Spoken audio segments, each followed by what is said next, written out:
A casa se erguia em silêncio absoluto.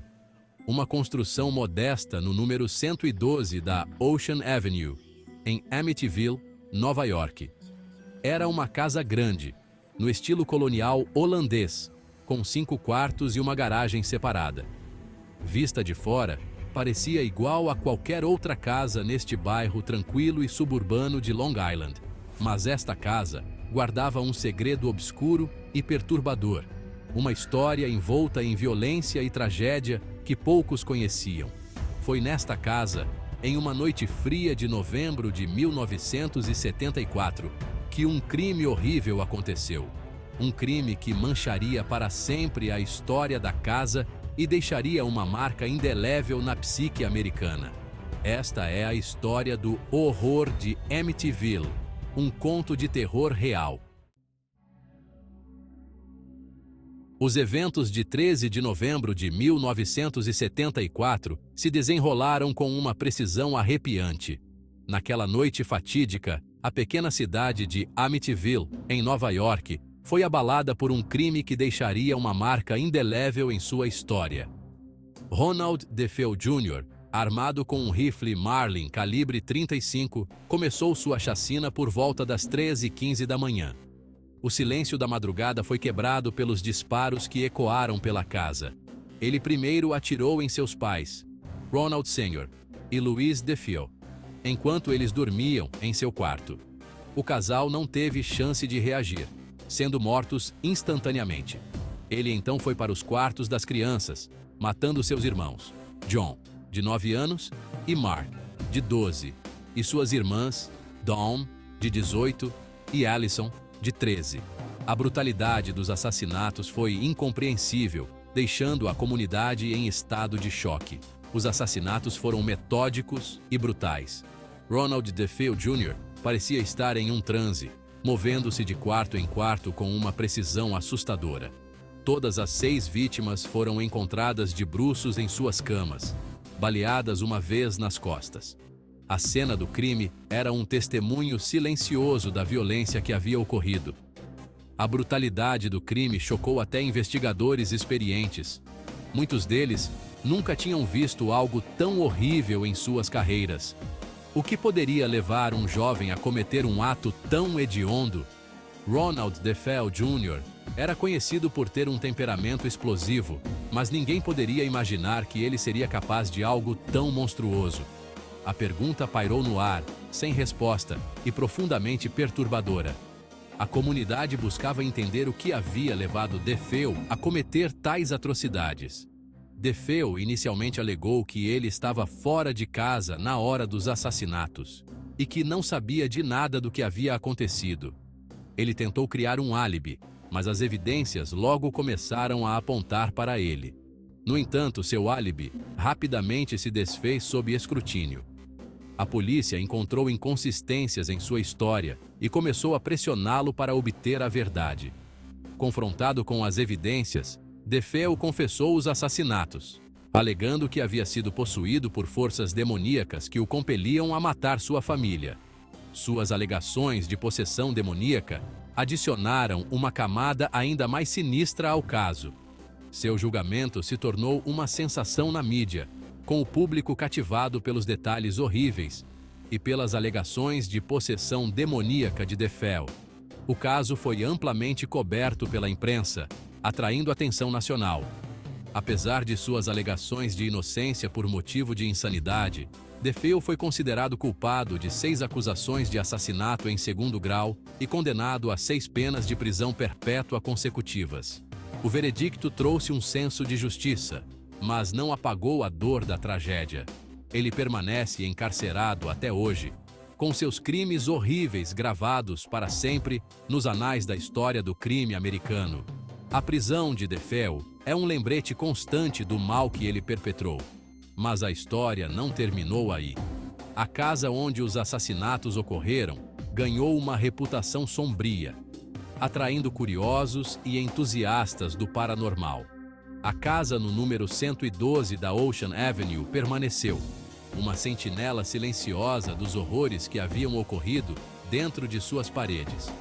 Muitos acreditam que a casa está assombrada pelos espíritos dos Defeu, e não demorou muito para que novos moradores se mudassem, inconscientes da escuridão que os aguardava. A história dos Defeu continuou a assombrar a casa, tornando-se uma lenda urbana e inspirando livros e filmes. Pouco mais de um ano após os assassinatos de Defeu, em dezembro de 1975, George e Kathy Lutz, juntamente com seus 3 filhos, mudaram-se para o número 112 da Ocean Avenue. Eles eram uma família jovem, ansiosa para começar um novo capítulo em suas vidas. A casa parecia perfeita, um lugar onde poderiam criar memórias felizes e ver seus filhos crescerem.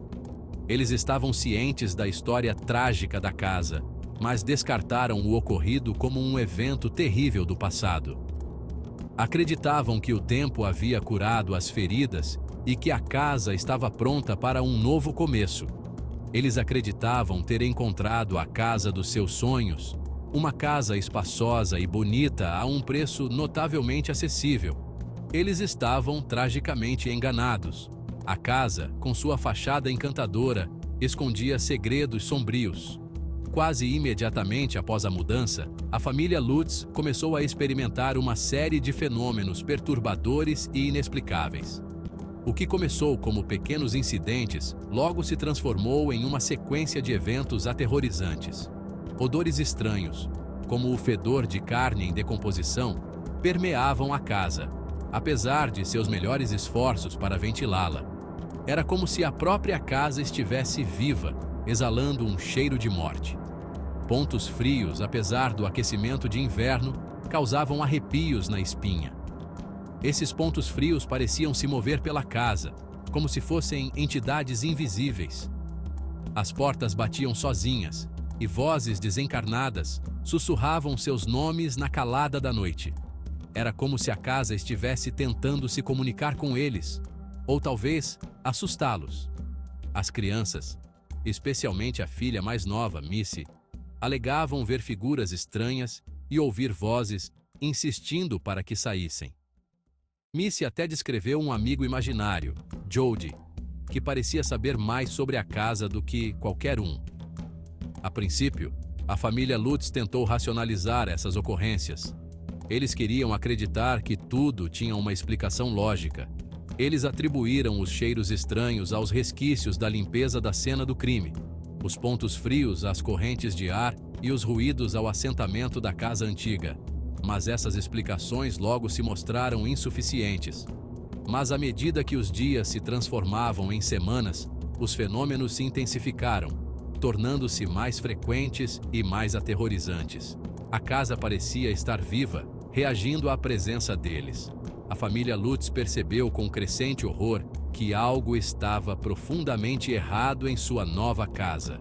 O medo se tornou uma presença constante, uma sombra que pairava sobre eles. Algo sinistro e inexplicável estava em jogo. A casa, que uma vez parecia um refúgio, agora era um lugar de terror e mistério, um enigma que a família Lutz estava desesperada para resolver.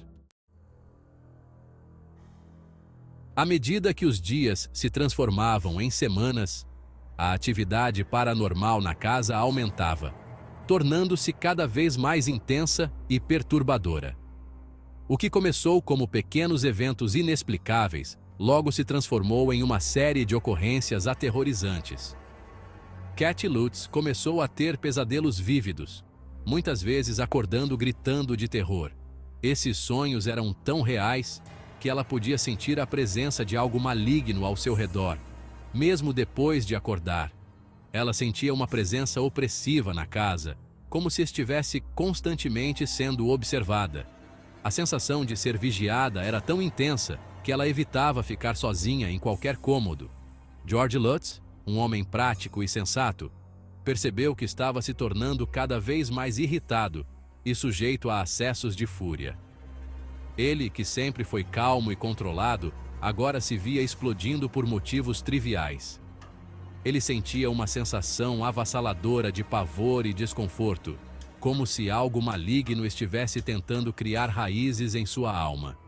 George começou a duvidar de sua própria sanidade, questionando se estava realmente sendo influenciado por forças sobrenaturais. As crianças também foram profundamente afetadas pelos eventos que se desenrolavam ao seu redor. Elas, que antes eram alegres e brincalhonas, agora estavam sempre assustadas e nervosas.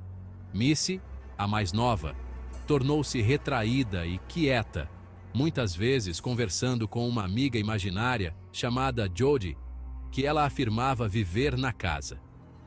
Jodie, segundo Missy, era uma figura reconfortante em meio ao caos. Seus irmãos mais velhos, Daniel e Christopher, relataram ter visto figuras sombrias espreitando nos cantos de seus quartos e ouvido vozes desencarnadas sussurrando seus nomes.